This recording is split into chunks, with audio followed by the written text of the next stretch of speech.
नमो वेंकटेशाय मदत्रयाति विमुखा दमत्रयाति सुमुखा गोविंद गोविंद लीला देह निवासा हेलायांकृतहासा गोविंद गोविंद प्रक्षिप्तमायं प्रविविक्त भावं प्रच्छन्नवेशं प्रविभक्त जीवं प्रत्यक्स्वरूपं प्रकटानुभावं प्रद्योतमानं प्रणमामि देवम् అని జగజ్జన్మ స్థితి లయ కారణమైన శ్రీనివాస పరమాత్ముని భక్తిగా నమస్కరించుకుంటూ శ్రీ శుకుల వారు ఉపదేశం చేసిన శ్రీమద్భాగవతం యొక్క అధ్యయన కార్యక్రమాన్ని ఈ సాయంకాల వేళ మనం ప్రారంభించుకుందాము. ప్రారంభంలో యథాప్రకారం ప్రార్థనా శ్లోకాలను చదువుకుందాము. ఈ కార్యక్రమానికి శుభారంభం చేసుకుందాము. ఓం నమో వెంకటేశాయ. శ్రీ గురు ప్రార్థనా. గురుర్బ్రహ్మా గురుర్విష్ణుః గురుర్దేవో మహేశ్వరః గురుః సాక్షాత్ పరం బ్రహ్మ తస్మై శ్రీ గురవే నమః. శ్రీనివాస ప్రార్థనా. మారుతీడ్యపదాబ్జాయ మారమాతృప్రియాయ చ మారుతాయ మలభ్యాయ శ్రీనివాసాయ తే నమః. అథ సంకల్పః శ్రీమదాదివరాహ క్షేత్రే విరాజమానస్య నిత్యశుద్ధ బుద్ధ ముక్త స్వభావస్య లీలాగృహీత విగ్రహస్య శ్రీపద్మావతీ జానేః అనుగ్రహేణ అస్మాకం సర్వేషాం బుద్ధిశుద్ధ్యర్థం విద్యాభివృద్ధ్యర్థం భక్తి జ్ఞాన వైరాగ్యాది తదనుకూల సర్వసంపత్ సమృద్ధ్యర్థం శ్రీ పరమేశ్వర ప్రీత్యర్థం శ్రీమద్భాగవత పాఠం కరిష్యామహే. అస్య శ్రీమద్భాగవత స్తోత్ర మహామంత్రస్య నారద ఋషిః బృహతి ఛందః శ్రీకృష్ణః పరమాత్మా దేవత బ్రహ్మ బీజం భక్తిశక్తిః జ్ఞానవైరాగ్యే కీలకం అస్మాకం శ్రీమద్భగవత్ప్రసాద సిద్ధ్యర్థే పాఠే వినియోగః. ధ్యానం నారాయణానలనిధాన పవిత్ర గర్భం శ్రీవ్యాససూత శుకశౌనక శంగుయుక్తం సత్కారపూర్వచిరసేవనలభ్య భావం జ్ఞానారణిం మథత భాగవతం మహాంతం. శ్రీ గురుభ్యో నమః. తీర్థయాత్రలలో ఉన్న విదురుడు ఉద్ధవుణ్ణి కలిశాడు. ఉద్ధవుణ్ణి యాదవులందరి కుశల వార్తలు అడిగాడు. కుశల వార్తలైతే అడుగుతున్నాను కానీ వాళ్ళ కుశల వార్తల కంటే కూడా ఆ శ్రీహరి యొక్క వార్తను మాత్రం నాకు చెప్పు. వార్తాం సఖే కీర్తయ తీర్థకీర్తే అని ప్రత్యేకించి అడిగాడు. విదురుడు అడిగినటువంటి ప్రశ్నలకు సమాధానం చెప్పవలసినటువంటి ఉద్ధవుడు ఏం చేశాడు అనేటువంటి అంశాన్ని 2వ అధ్యాయంలో శ్రీశుకుల వారు మొదలుపెట్టి చెప్తున్నారు. శ్రీశుక ఉవాచ. శ్రీశుకుల వారు పైన జరిగినటువంటి వృత్తాంతాన్ని ఇలా తెలియచేస్తున్నారు. ఇది భాగవతః పృష్టః క్షత్రావార్తాం ప్రియాశ్రయాం ప్రతివక్తుం నచోత్సేహే ఔత్కంఠ్యాత్ స్మారితేశ్వర అని. ఇది ఈ విధంగా చాలా శ్లోకాలలో చాలా రకాలుగా భగవద్భక్తుడైనటువంటి భగవంతుడికి అత్యంత సన్నిహితుడైనటువంటి ఆ ఉద్ధవుడు పృష్ట క్షత్ర, విదురుడు అడుగగా విన్నాడు. విదురుడు వేసినటువంటి ప్రశ్నలన్నీ విన్నాడు. ఆ ప్రశ్నలన్నీ కూడా వార్తాం ప్రియాశ్రయాం, తనకు అత్యంత ప్రియుడైనటువంటి శ్రీకృష్ణుడికి సంబంధించిన వార్తలుగా ఉన్నాయి. శ్రీకృష్ణుడికి సంబంధించిన వార్తలుగానైనా ఉన్నాయి, శ్రీకృష్ణుడికి సంబంధించిన వారి యొక్క వార్తలుగానైనా ఉన్నాయి.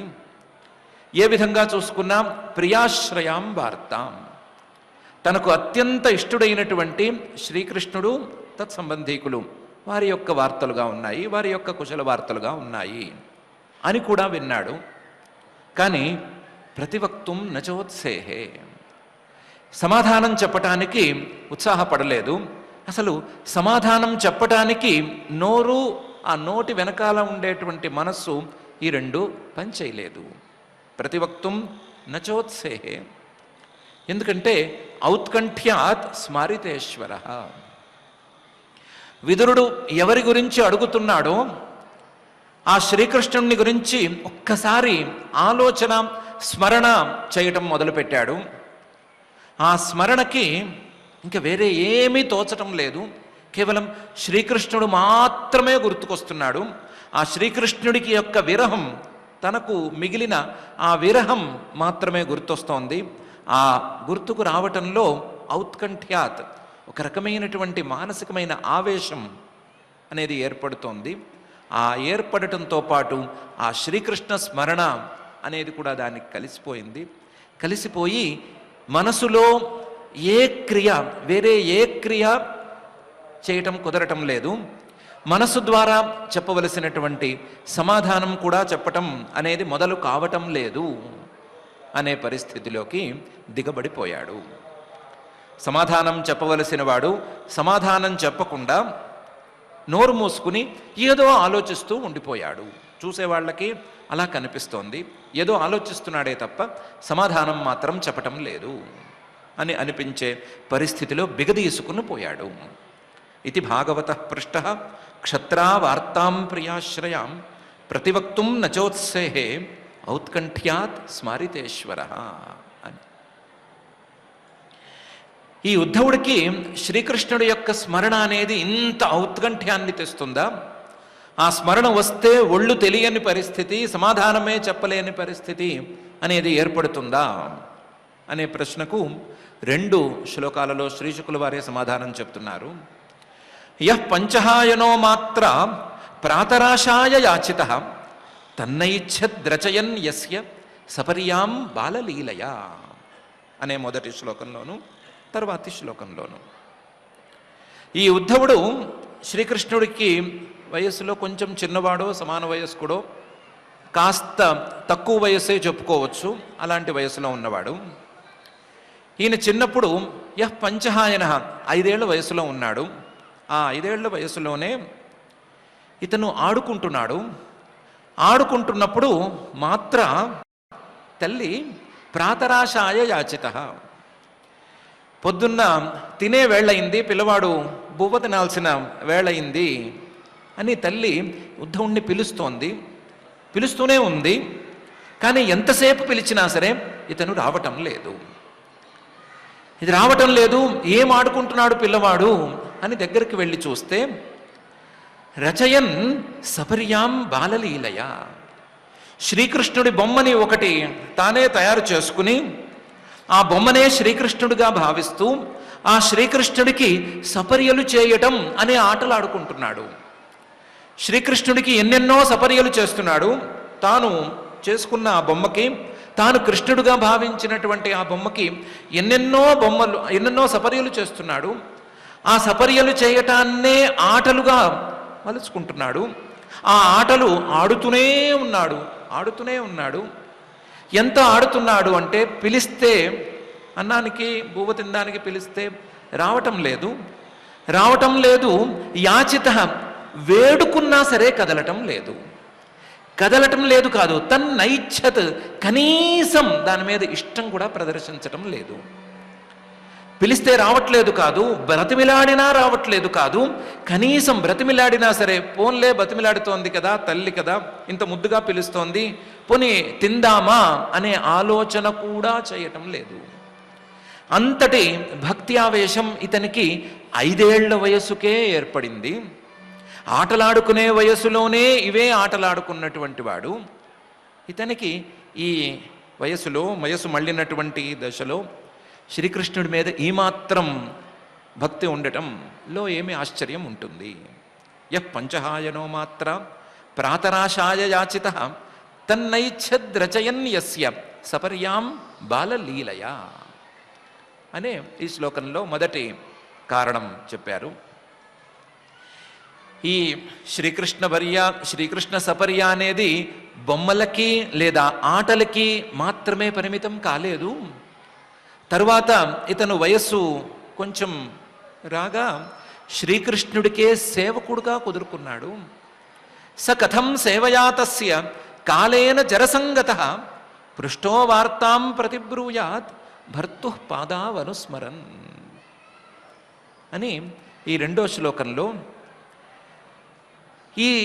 ఈ ఉద్ధవుడు చిన్నప్పుడు ఆటలాడుకున్నటువంటి వృద్ధవుడు ఆటలాడుకోవటాన్ని కూడా సపర్యలుగా మార్చుకున్నటువంటి, సపర్యలను ఆటలుగా మార్చుకున్నాడో ఆటలనే సపర్యలుగా మార్చుకున్నాడో తెలియని ఈ ఉద్ధవుడు కొంచెం వయసు మళ్ళిన తర్వాత శ్రీకృష్ణుడి సేవకే కుదురుకున్నాడు. ఎంతకాలం సేవ చేశాడు అంటే స కథం సేవయా తస్య కాలేన జరసంగత.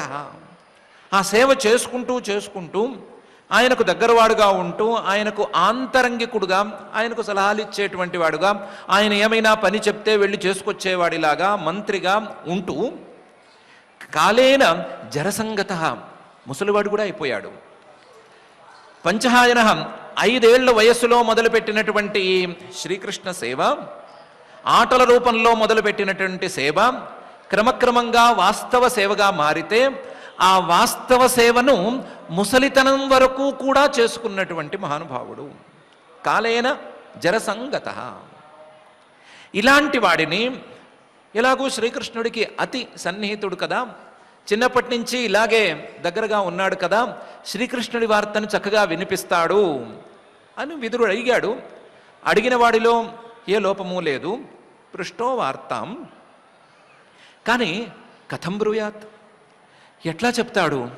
ఎందుకంటే భర్తు పాదావనుస్మరన్, చిన్నప్పటి నుంచి మనసులో అలవాటు చేసుకున్నటువంటి ఆ భక్తి ఇతన్ని ఈ క్షణాన మాట్లాడనివ్వటం లేదు. చిన్నప్పటి నుంచి అలవాటు చేసుకున్నటువంటి ఆ భక్తి శ్రీకృష్ణుడు అనే పేరు వినంగానే ఆయన పాదాలను స్మరించుకోవటాన్ని అలవాటుగా చేసుకుంది, అలవాటుగా మార్చుకుంది, ఆ అలవాటు చేసింది. అలాంటి అలవాటులో ఉండేటువంటి భర్తు పాదావనుస్మరన్, ఆ స్మరణలో మునిగిపోయినటువంటి వాడు, చిన్నప్పటి నుంచి అదే అలవాటుగా పెట్టుకున్నటువంటి వాడు, ఈరోజు శ్రీకృష్ణుడి గురించి ఎవడో అడిగాడు అని అంటే దానికి సమాధానం ఏమని చెప్తాడు? ఏ రకంగా చెప్తాడు? సమాధానం చెప్పే పరిస్థితి లేదు. ఒకటి, ఆ శ్రీకృష్ణుడి పాదార విందాలు గుర్తొస్తున్నాయి. 2, ఆ శ్రీకృష్ణుడి యొక్క విరహం మరింత ఔత్కంఠ్యాన్ని తెచ్చిపెడుతోంది. ఇలాంటి పరిస్థితుల్లో ఉద్ధవుడు సమాధానం చెప్పలేకపోవటం అనేది సహజమే అని శ్రీశుకుల వారు అంటున్నారు. స కథం సేవయా తస్య కాలేన జరసంగతః పృష్టో వార్తాం ప్రతిబ్రూయాత్ భర్తు పాదావనుస్మరన్ అనే ఈ శ్లోకం వరకు. కానీ ఎంతైనా పెద్దవాడు, కాస్త సీనియర్ సిటిజన్ను, అనుభవం ఉన్నవాడు కాబట్టి సముహూర్తం అభవత్తూష్ణీం కృష్ణాంఘ్రి సుధయాభృశం తీవ్రేణ భక్తియోగేన నిమగ్న సాధు నిర్వృత. బయటికి రావాలనే అనుకుంటున్నాడు. ఆ బయటికి రావాలనే ప్రయత్నము, కొద్దిగా చేసినటువంటి ప్రయత్నము సఫలం అవ్వటానికి ఒక ముహూర్త కాలం, సుమారుగా ఓ 1/2 గంట పట్టింది అని అనుకోవచ్చు.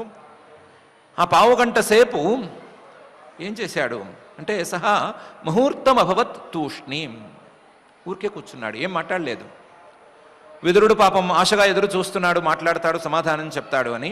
ఈయన మాత్రం ఏమీ సమాధానం చెప్పటం లేదు. ముహూర్తం అభవత్ తూష్ణీం, ఊరికే కూర్చున్నాడు.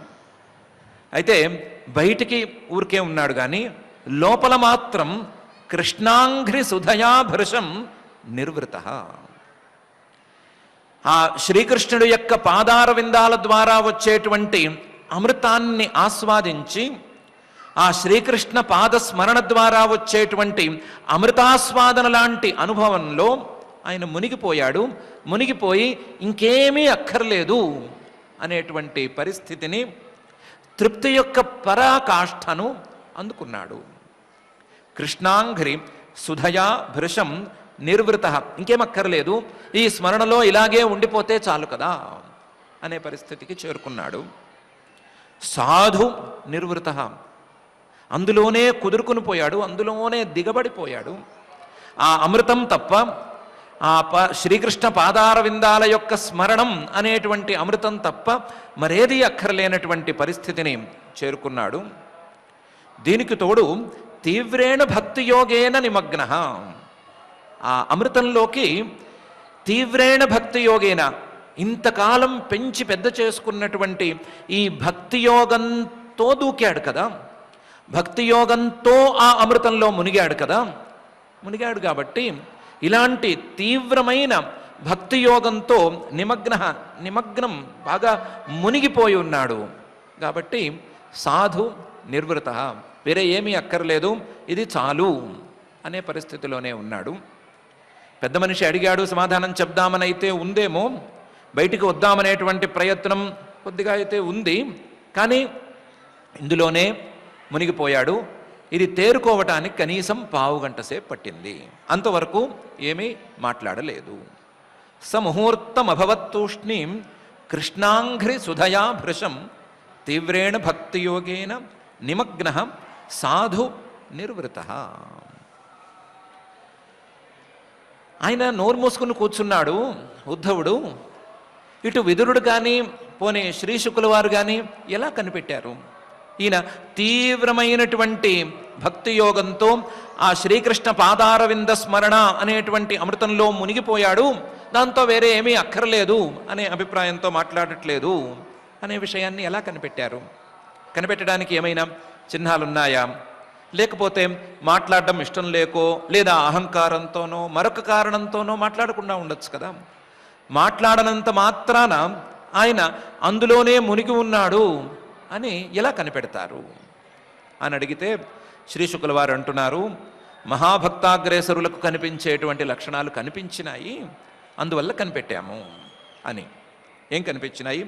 పులకోద్భిన్న సర్వాంగ ముంచన్ మీలదృశాశుచ పూర్ణాక్షో లక్షితస్తేన స్నేహ ప్రసర సంప్లుత అని. పులకోద్భిన్న సర్వాంగ, ఆయన యొక్క శరీరంలోని ప్రతి రోమము నిక్కబొడుచుకుంది. కేవలం ఆ రోమాంచనం మాత్రమే కాదు, ప్రతి అంగము కూడా ఒక్కసారి బిగదీసుకున్నట్టు తయారైంది.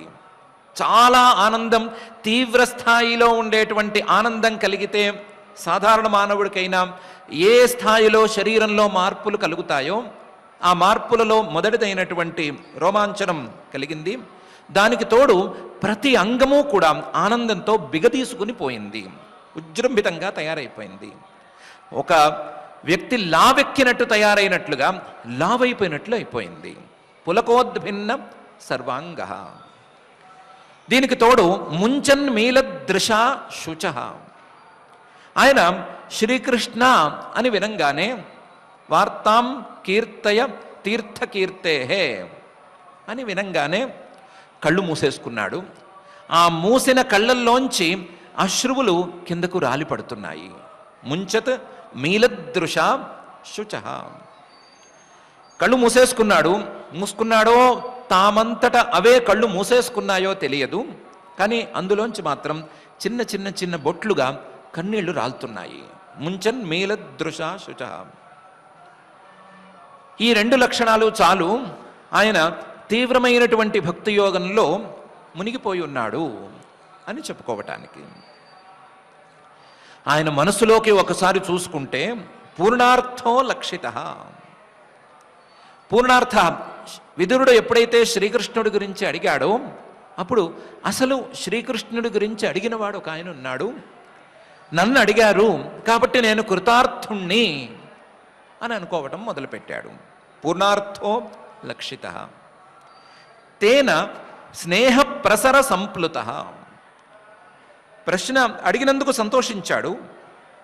సంతోషించినటువంటి మహానుభావుడు సమాధానం చెప్పవలసి వచ్చినటువంటి ఆ శ్రీకృష్ణుణ్ణి గురించి ఆలోచించిన వెంటనే తేన ఆ ఆలోచనతో స్నేహ ప్రసర సంప్లుత శ్రీకృష్ణుడితో తనకు ఉండేటువంటి స్నేహ బంధాన్ని గుర్తు తెచ్చుకున్నాడు. సముద్రం లాంటి ఆ స్నేహబంధం గుర్తొచ్చేసరికి ఆ సముద్రం లాంటి స్నేహ ప్రసరంలో స్నేహంలో ఆయన సంప్లుత మునిగిపోయాడు. మునిగిపోయినవాడు కాబట్టి ఆ స్నేహ సాగరంలో మునిగిపోయి ఉన్నాడు. భగవంతుడి మీద తాను పెంచుకున్న కష్టపడి డెవలప్ చేసుకున్నటువంటి ఆ భక్తి సాగరంలో మునిగిపోయాడు కాబట్టి మాట్లాడట్లేదు, నోరు విప్పలేకపోతున్నాడు. కానీ లక్షణాలు మాత్రం మహాభక్తులకు ఉండేటువంటి లక్షణాలు కంటికి ఎదురకుండా కనిపిస్తున్నాయి. కాబట్టి ఈయన కేవలం భక్తి సాగరంలో మునిగి సమాధానం చెప్పటం లేదే కానీ వేరే కారణాల వల్ల అయితే కాదు అని కనిపెట్టచ్చు అని శ్రీశుకుల వారు పులకోద్భిన్న సర్వాంగ ముంచన్మీలదృశా శుచ పూర్ణార్థో లక్షితస్తేన స్నేహ ప్రసర సంప్లుత అనే ఈ శ్లోకంలో అంటున్నారు. పావుగంట సేపు అయితే ప్రయత్నం చేశాడు కదా, పావుగంట తరువాత కొంచెం సమయం తరువాత శనకైర్భగవల్లోకాత్ నృలోకం పునరాగత విమృజ్య నేత్రే విదురం ప్రత్యాహ ఉద్ధవ ఉత్స్మయన్. శనకై మెల్లగా చాలా మెల్లగా సమాధి స్థితి నుంచి బయటకు వచ్చేటువంటి యోగులు ఏ స్థాయిలో మెల్లగా ప్రయత్నం చేసి బయటకు వస్తారో అలా మెల్లగా ప్రయత్నం చేసి భగవల్లోకాత్ భగవంతుడే లోకంగా మారినటువంటి స్థితి నుంచి తాను ఉన్న స్థితి నుంచి పూర్తిగా భగవంతుడు అనే లోకానికి వెళ్ళిపోయాడు కదా, ఆ వెళ్ళిపోయినటువంటి ఆ భగవల్లోకం నుంచి నృలోకం ఇప్పుడు ఉన్నటువంటి ఈ ప్రదేశానికి మానసికంగా పునరాగత తిరిగి వచ్చేశాడు. ఇంతవరకు కనీసం నేను ఉద్ధవుణ్ణి అనేటువంటి ధ్యాస అయినా సరిగ్గా ఉన్నట్లు లేదు. నేను మనిషిని, మనిషి శరీరం నాది, మనిషి శరీరంలో ఉన్నప్పుడు ఎదురుకుండా ఒక మనిషి ఏమైనా ప్రశ్న వేస్తే దానికి తొందరగా సమాధానం చెప్పటం మర్యాద అనే అభిప్రాయం కూడా తోచనట్లేదు. అసలు మానవ దేహంలో ఇతను ఉన్నాడా లేదా అనేటువంటి సందేహం కలిగే స్థాయిలోకి వెళ్ళిపోయాడు. భగవల్లోకానికే వెళ్ళిపోయాడు, భగవంతుడితో కలిసిపోయాడు. ఆ భక్తి సాగరంలోనూ, ఆ ప్రేమ సాగరంలోనూ, ఆ స్నేహ సాగరంలోనూ, ఆ అమృత సాగరంలోనూ మునిగిపోయాడు. మునిగిపోయినవాడు మళ్ళీ నేను మనిషిని అనేటువంటి భావానికి తిరిగి వచ్చాడు, మెల్లగా తిరిగి వచ్చాడు. శనకై భగవల్లోకాత్ నృలోకం పునరాగత. వచ్చిన వెంటనే ఏం చేశాడు, కళ్ళలోంచి నీళ్లు కారినాయి కదా, విమృజ్య నేత్రే, ముందు కళ్ళు తుడుచుకున్నాడు. కళ్ళు తుడుచుకుని విదురం ప్రత్యాహ, పెద్ద మనిషి అడుగుతున్నాడు కదా అని ఆయనకు సమాధానం చెప్పాడు. సమాధానం చెప్పటం ప్రారంభించలేదో ఉత్స్మయన్, సమాధానం చెప్పవలసింది మళ్ళీ శ్రీకృష్ణుడి గురించే కదా, ఆ శ్రీకృష్ణుడి గురించి మళ్ళీ గుర్తు రాగానే ఉత్సాహం పెరిగిపోయింది, మానసికమైనటువంటి ఉత్సాహం పెరిగిపోయింది. ఆయన చేసినటువంటి లీలలు ఇవన్నీ ఒకేసారి గుర్తొచ్చేసరికి ఆ ఉత్సాహం తాళలేకపోయినా సరే మళ్ళీ మెల్లగా కుదురుకుని విదురుడికి సమాధానం చెప్పడం మొదలుపెట్టాడు. శనకైర్భగవల్లోకాత్ నృలోకం పునరాగత విమృజ్య నేత్రే విదురం ప్రత్యాహ ఉద్ధవ ఉత్స్మయన్. ఉద్ధవుడు విదురుడికి సమాధానం చెప్పటం ప్రారంభించాడు. ఏమని సమాధానం చెప్తున్నాడు? ఉద్ధవ ఉవాచ, ఉద్ధవుడు అంటున్నాడు, చాలా తెలివైన ప్రశ్న వేశావు. ఒక్కొక్కళ్ళని అడుగుతూ అడుగుతూ వచ్చావు, వాళ్ళు బాగున్నారా వీళ్ళు బాగున్నారా అన్నావు. అంతా అయిన తర్వాత మిగతా వాళ్ళ గురించి పెద్దగా అక్కర్లేదు, శ్రీకృష్ణుడి గురించి మాత్రం చెప్పు అని అన్నావు. అసలు పరిస్థితి ఏంటంటే వాళ్ళ గురించి సమాధానం చెప్పేది ఏమీ లేదు. కృష్ణద్యుమణి నిమ్లోచే గీర్ణేష్వజగరేణ కిన్నున కుశలం బ్రూయాం గతశ్రీషు గృహేష్వహం అని. యాదవుల గురించినటువంటి కుశలవార్త అడిగావు కదా, ఆ కుశలవార్త చెప్పేందుకు ఏమీ లేదు. శ్రీకృష్ణుడు అనేటువంటి ద్యుమణి ఆకాశంలో చాలా ప్రకాశవంతంగా భాసించేటువంటి సూర్యుడు లాంటివాడు కృష్ణద్యుమణి. ఆ కృష్ణుడు అనేటువంటి సూర్యుడు నిమ్లోచే అస్తమించేశాడు. ఆయన అస్తమించిన తరువాత గీర్ణేషు అజగరేణ, కాలం అనేటువంటి ఓ పెద్ద సర్పం, అజగరం కొండ చిలువ, అది యాదవులనందరినీ మింగేసింది. గీర్ణేషు అజగరేణ హ. అయ్యో, చాలా సంక్లిష్టం, చెప్పడానికి చాలా కష్టమైన వ్యవహారం. కానీ కాలం అనేటువంటి పెద్ద కొండ చిలువ మొత్తం యాదవ కులాన్ని మింగేసింది. 4-5 మిగిలితే మిగిలారు, మిగతా వాళ్ళందరినీ మింగేసింది. ఎలా మింగింది అంటే, చీకట్లో తెలియక మనుషులు ఎలాగైతే తెలియకుండానే ఒక కొండ చిలువ నోటికి చిక్కేందుకు అవకాశం ఉంటుందో, అలా యాదవులు కాలం అనేటువంటి నోటికి కొండ చిలువకు చిక్కినట్లు చిక్కారు. అది కూడా రాత్రిపూట చిక్కినట్లు చిక్కారు. ఆ రాత్రి కావటానికి శ్రీకృష్ణ అస్తమయం అనేది కారణమైపోయింది. కృష్ణద్యుమణి నిర్మలోచే గీర్ణేష్వజగరేణ కిన్నున కుశలం బ్రూయాం. మా సంబంధించినటువంటి ఏ అంశంలో కుశలం అని నేను చెప్పను. కిన్నున కుశలం బ్రూయాం గతశ్రీషు గృహేష్వహం. మా ఎవ్వరి ఇళ్లలోనూ కాంతి అనేది లేదు, మా ఎవ్వరి ఇళ్లలోనూ శ్రీకృష్ణుడు అనేవాడు లేడు. అందువల్ల ఎవరికి కుశలం అని చెప్పేందుకు లేదు. అలాగే తయారైపోయింది. కృష్ణద్యుమణి నిమ్లోచే గీర్ణేష్వజగరేణ కిన్నున కుశలం బ్రూయాం గతశ్రీషు గృహేష్వహం అని నువ్వు అడిగినట్లుగానే, నువ్వు అన్నట్లుగానే మిగతా వాళ్ళందరి గురించి చెప్పటానికి ఎక్కువ అనేది లేనే లేదు. వాళ్ళందరి గురించి కుశలమా అని అడిగితే కుశలం కాదు అని ఒకటే సమాధానం చెప్పాలి. కాకపోతే వాళ్ళు ఈ కాలం అనేటువంటి అజగరానికి, ఈ కొండ చిలువకి చిక్కటం అనేది పెద్ద విషయమేం కాదు. ఎవరైనా చిక్కాల్సింది. కాలానికి దక్కని వారెవరు, కాలం నోట చిక్కని వారెవరు? ఎవరైనా దక్కవలసిందే. కానీ వాళ్ళు ఉన్న కాలాన్ని కూడా సవ్యంగా వాడుకోలేదేమో అనేదే పెద్ద ప్రస్తావనీయమైనటువంటి అంశం. ఎందుకంటే దుర్భగో బత లోకోయం యదవో నితరామపి ఏ సంవసంతో నవిదుహు హరిం మీనా ఇవోడుపం. దుర్భగోబత లోకోయం, ఈ లోకంలో శ్రీకృష్ణుడికి సమాన కాలంలో ఉండేటువంటి వాళ్ళందరూ కూడా అంత భాగ్యవంతులు అని అనిపించడం లేదు.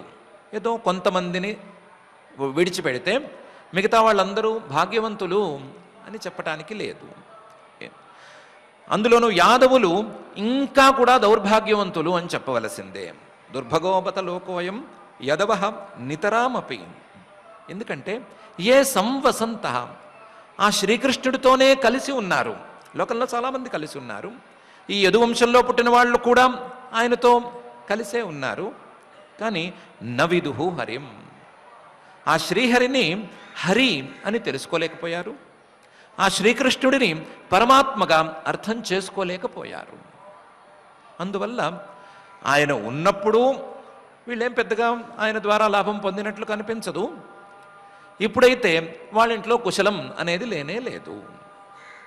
దుర్భగో బత లోకోయం యదవో నితరామపి ఏ సంవసంతో హరిం నవిదుహు హరిం. దానికి ఉదాహరణగా ఏం చెప్పుకోవచ్చు అంటే, మీనాహ ఇవ ఉడుపం. చంద్రుడు పాల సముద్రంలో పుట్టాడు. పాల సముద్రాన్ని చిలికితే అమృత కిరణాలతో చంద్రుడు పుట్టాడు. పుట్టినప్పుడు ఆ పాల సముద్రంలోనే ఉన్నాడు కదా, ఎక్కడో అడుగున దాక్కుంటే చిలికితే పైకి వచ్చాడు కదా. అంతవరకు పాల సముద్రంలోనే ఆ చంద్రుడు ఉన్నాడు కదా. చంద్రుడు ఉన్నప్పుడు ఆ చంద్రుడి తాలూకు అమృత కిరణాలని ఆ పాల సముద్రంలో ఈదుకుంటూ అటు ఇటు తిరుగుతున్నటువంటి చేపలు అనుభవించాయా అని అడిగితే ఏం చెప్పాలి? అనుభవించలేదు అనే చెప్పాలి. ఏమనుకుని ఉంటాయి? తెలివి తక్కువ ఆ చేపలు. చేపలు తెలివి తక్కువ వేరే చెప్పనక్కర్లేదు. ఆ తెలివి తక్కువ చేపలు ఏమనుకుని ఉంటాయి అంటే, ఇది కూడా మనలాంటి ఒక చేప అని అనుకుని ఉంటాయి. మనలాంటి చేప, కాకపోతే కాస్త వెలుగుతోంది. ఎవరో బ్యాటరీ పెట్టి లైట్ పెట్టినట్టున్నారు, వెలుగుతోంది అంతే. ఇది చేపే, మనము చేపలమే. ఇది తిరుగుతోంది ఈ సముద్రంలో, మనము తిరుగుతున్నాము అనే అనుకుని ఉంటాయే కానీ ప్రత్యేకించి ఈయన చంద్రుడు, ఈయన అమృత కిరణాలను ప్రసరింపజేస్తాడు, వీటిని మనం తాగితే మనకు మంచిది, వెన్నెల, ఇలాంటి వ్యవహారం ఆ చేపలకు ఉండేందుకు అవకాశం లేదు కదా. పోనీ పాల సముద్రంలో ఏమైంది అని మీరేం చూడొచ్చారు అని దాన్ని వదిలేసుకున్నాం.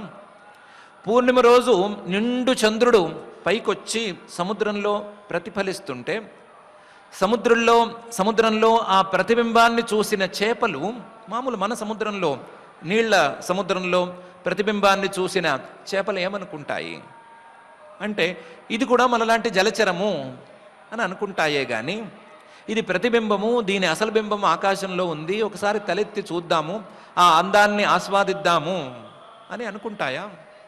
అనుకోవు కదా. వాటికి ఆ చంద్రుణ్ణి చంద్రుడిగా గుర్తించగలిగినటువంటి సామర్థ్యం లేదు కదా. అలాగే ఈ లోకానికి, ఆ యదువంశంలో పుట్టిన వాళ్ళకి శ్రీకృష్ణుణ్ణి హరిగాను లేకపోతే పరమాత్ముడిగాను గుర్తించగలిగినటువంటి సామర్థ్యం లేదు. కాబట్టి ఆయన అవతారం యొక్క ప్రయోజనాన్ని వీళ్ళెవరూ అందుకోలేకపోయారు అనే చెప్పాలి అని ఉద్ధవుడు అంటున్నాడు. దుర్భగో బత లోకోయం యదవో నితరామపి ఏ సంవసంతో న విదుహు హరిం మీనాహ ఇవ ఉడుపం అని. పోనీ ఎవరైనా గొప్పవాళ్ళు, తెలివైన వాళ్ళు, ఈ తెలివి తక్కువ చేపల కంటే పై స్థాయి వాళ్ళైనా గుర్తించారా అంటే, నా మొహం గుర్తించారు. ఇంగితజ్ఞా పురుప్రౌఢా ఏకారామాశ్చ సాత్వతా సాత్వతాం ఋషభం సర్వే భూతావాసమమంసత అని దానికి సమాధానం చెప్తున్నాడు. ఇంగితజ్ఞా, తెలివైన వాళ్ళు ఉన్నారు.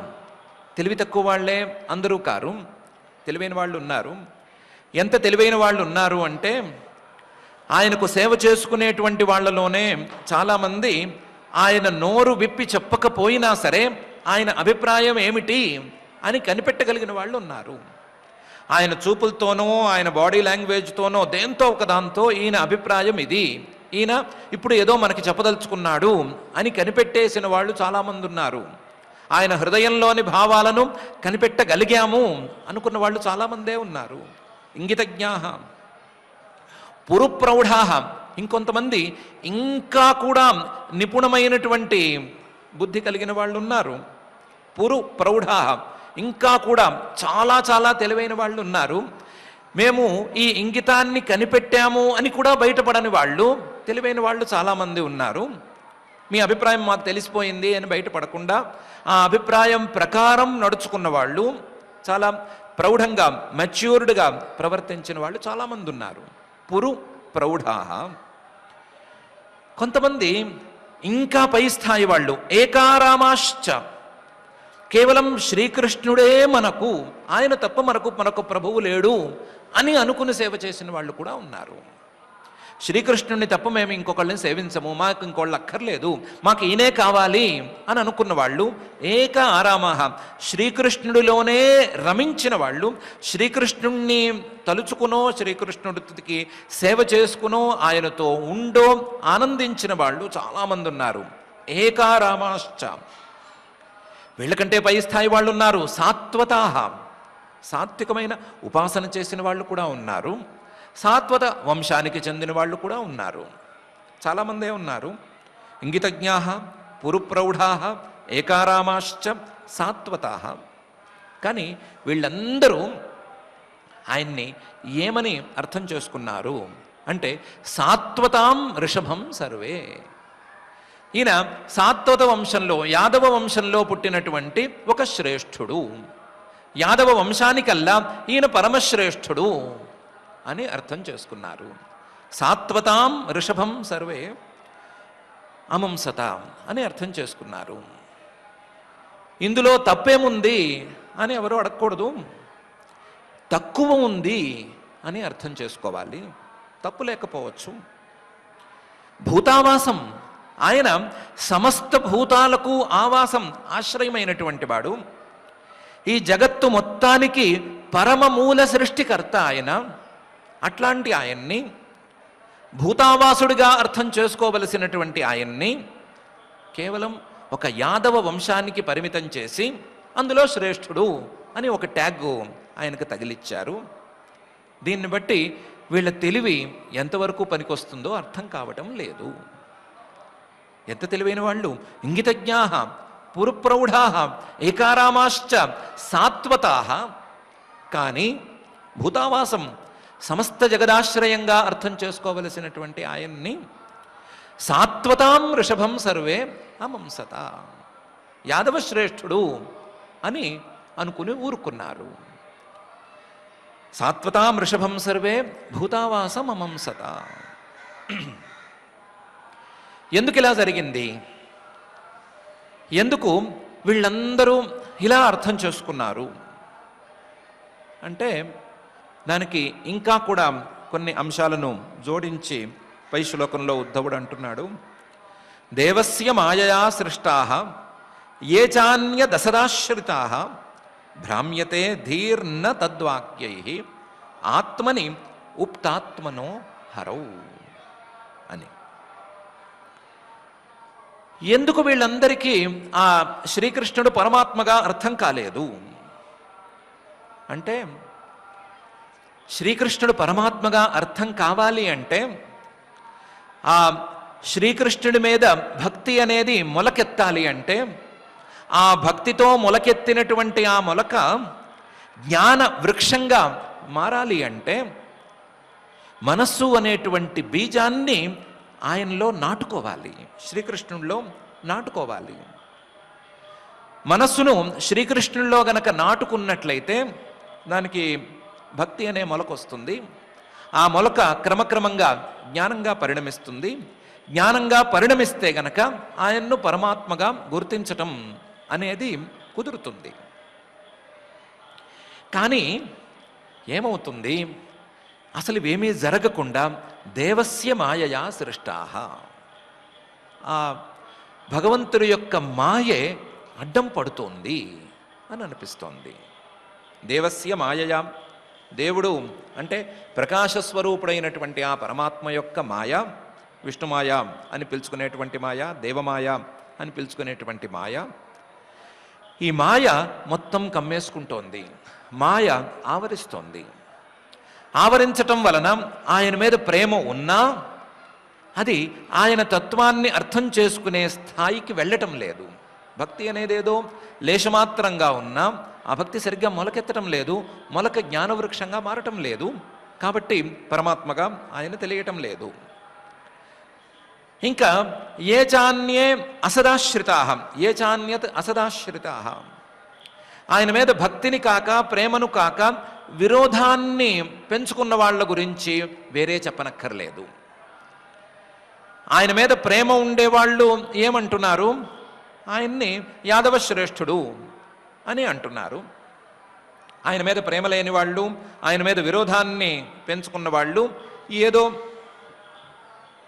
ఆ మాట ఈ మాట చెప్పి తిడుతున్నారు, లిటరలీ తిడుతున్నారు. శిశుపాలుడు ఉన్నాడు, జరాసంధుడు ఉన్నాడు, ఎంతోమంది అలాంటి వాళ్ళు ఉన్నారు.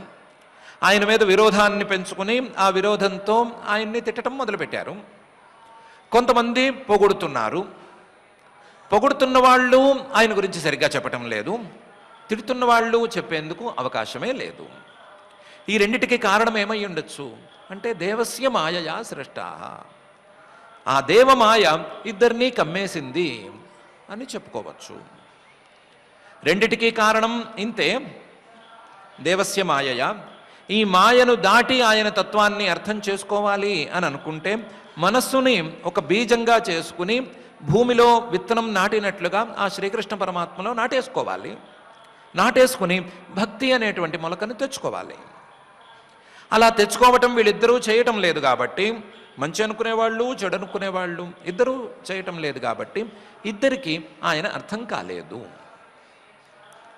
కానీ ఒక్కటి మాత్రం ఇక్కడ చెప్పుకోవాలి, ఒకళ్ళిద్దరూ ఉంటే ఉన్నారేమో, లేదా కొంతమంది అయితే ఉన్నారేమో ఆయన తత్వాన్ని అర్థం చేసుకున్నవారు, తత్వాన్ని అర్థం చేసుకోవటానికి వీలుగా తమ మనస్సుని ఆయనలో నాటుకున్న వాళ్ళు ఉన్నారేమో.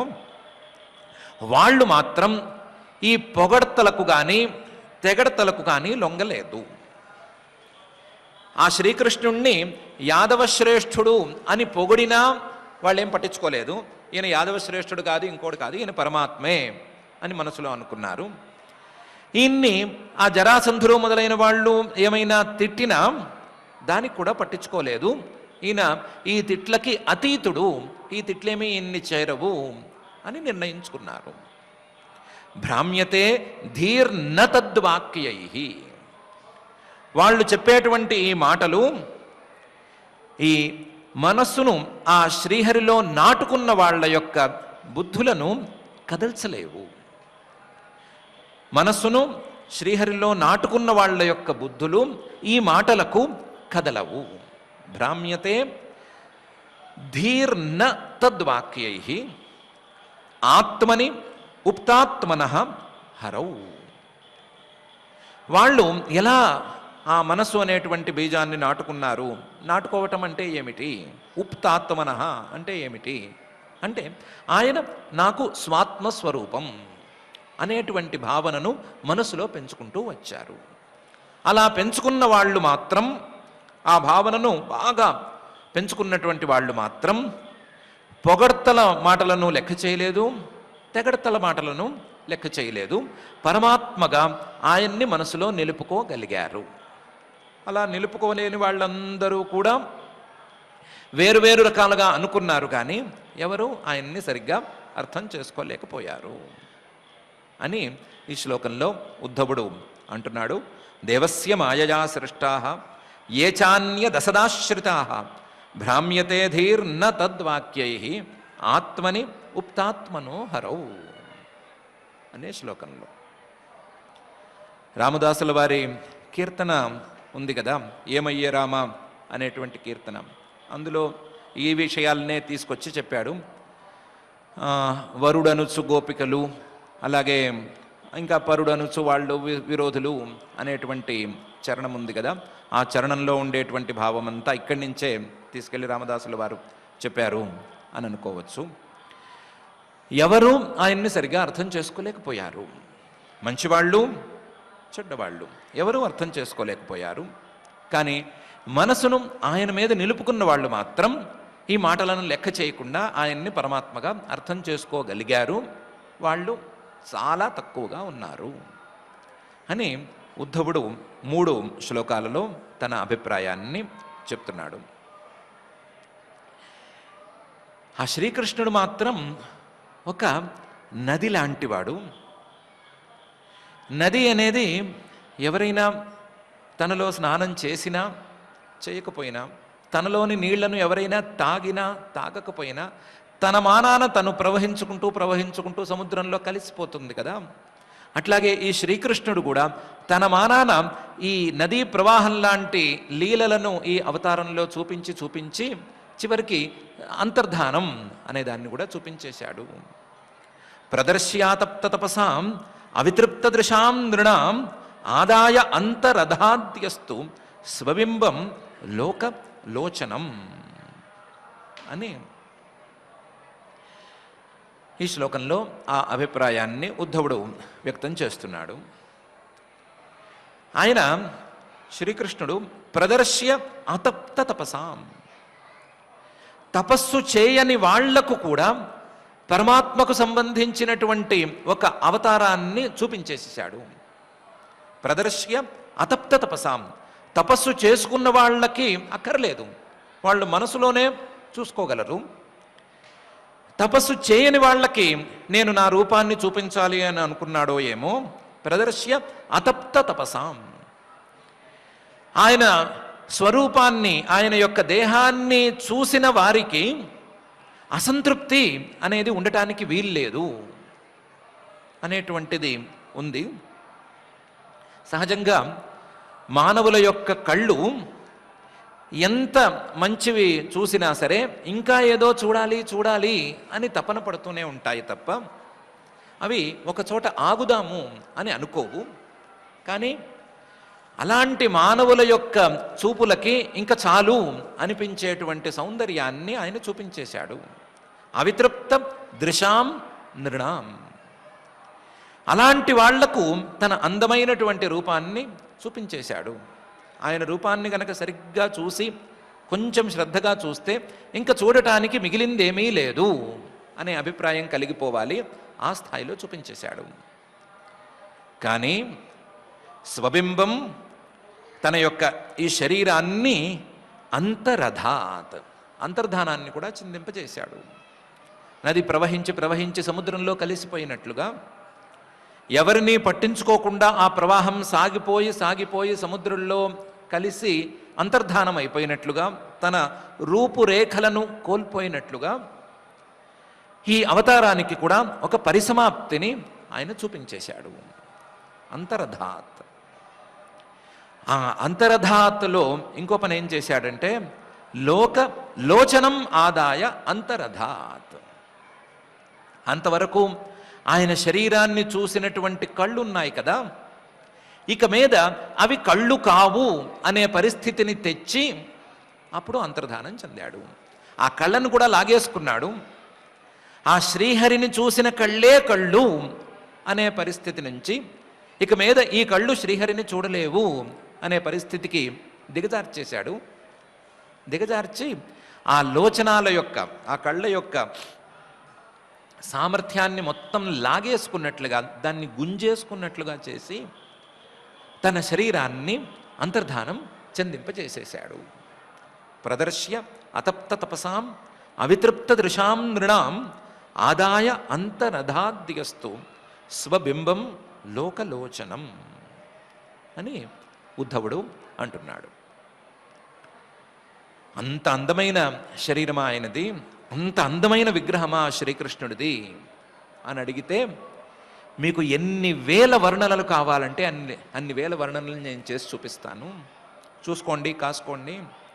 యన్మర్త్యలీలౌపయికం స్వయోగమాయాబలం దర్శయతా గృహీతం విశ్వాపనం స్వస్య చ సౌభగర్ధే పరం పదం భూషణభూషణాంగం. ఆయన యొక్క అందం గురించి మాట్లాడుతున్నారు.